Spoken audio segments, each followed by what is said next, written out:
সাবেক প্রধানমন্ত্রী ও BNP chairperson Begum Khaleda জিয়াকে শেষ বিদায় জানাতে রাজধানীর ফার্মগেট এলাকায় দেখা গেছে জনস্রোত। সকাল থেকেই বিভিন্ন বয়স ও শ্রেণী-পেশার মানুষ খালেদা জিয়ার মরদেহবাহী গাড়ির এক ঝলক দেখতে এবং শ্রদ্ধা জানাতে ফার্মগেট সহ আশপাশের এলাকায় জড়ো হতে থাকেন।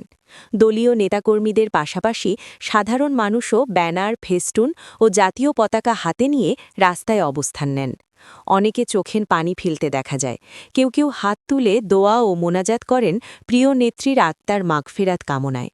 প্রত্যক্ষদর্শীরা জানান, খালেদা জিয়ার রাজনৈতিক জীবনের নানা স্মৃতি স্মরণ করে আবেগাপ্লুত হয়ে পড়েন উপস্থিত জনতা।